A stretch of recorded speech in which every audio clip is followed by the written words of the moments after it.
Welcome to the Explainer. Today we're diving right into a remarkably powerful passage from the Bible. We are going to be exploring Exodus chapter 34, looking at the God who is slow to anger.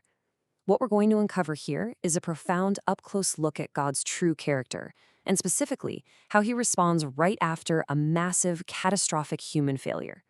If you've ever wondered how God reacts when his people just completely mess up, well, this is the text that gives us the answer directly from him. So let's kick things off right at the beginning with the verse itself. Exodus 34, verse 6 says, "And he passed in front of Moses, proclaiming, the Lord, the compassionate and gracious God, slow to anger, abounding in love and faithfulness." This single verse absolutely sets the big picture for our entire explainer today. It basically tells us everything we need to know about God's remarkable grace and exactly how he chooses to interact with us.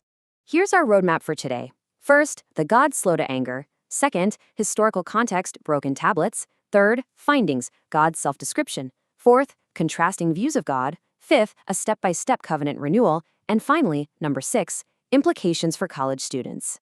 Section 1, the God slow to anger, exploring Exodus 34, a foundation of grace. Okay, diving into the details and highlighting our main argument here, which is rooted deeply in Reformed Calvinism theology. It's this incredible truth. God simply doesn't write people off after one failure. It's his character, his sovereign grace that actually anchors our standing before him, not our own performance record.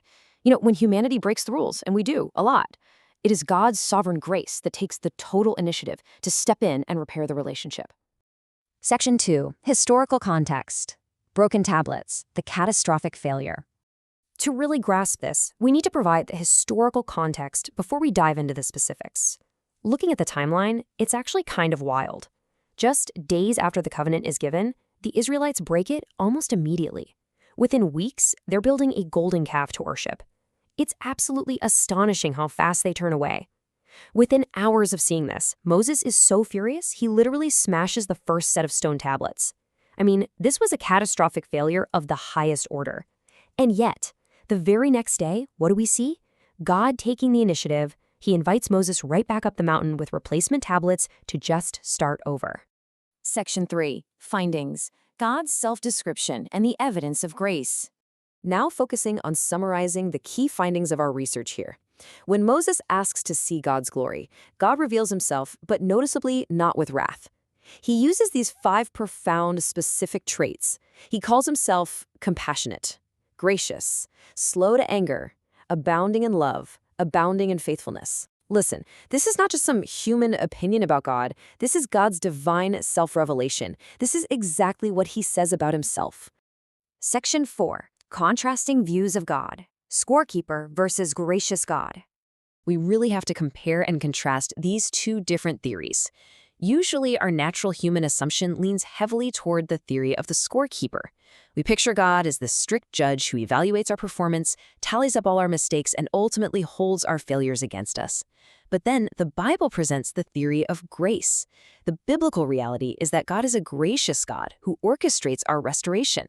His name isn't scorekeeper. His name is compassionate and gracious. Section 5, a step-by-step covenant renewal. The process on the mountain. Let's explain the step-by-step process described in the document for how this restoration actually happened. Step 1, Moses goes up the mountain, and he's carrying 2 new replacement tablets. Step 2, God proclaims his holy name and his character directly to Moses. Step 3, God officially renews the covenant entirely by his own grace, making it clear that the people must not worship other gods. And step 4, because Moses has been directly in the presence of God, his face literally shines with glory when he comes back down the mountain. Now, right in the middle of this renewal process, God adds a fascinating detail. He says his name is jealous. We have to define this very carefully, though. God's jealousy is absolutely not like our human insecurity. It's actually a perfect, divine love that demands complete devotion. Why? Because anything less than total devotion just isn't an actual, genuine relationship. He wants all of you, simply because he loves you completely. Section 6, implications for college students, preparing for the fall term. So let's focus on the implications of this data for those of you heading to campus. As you get ready for classes, I want you to honestly ask yourself, is anything competing for your devotion this fall? Are you, maybe without even realizing it, building your own modern golden calves, prioritizing grades, social status, or extracurriculars over your faith? Or are you fully devoted to the Lord?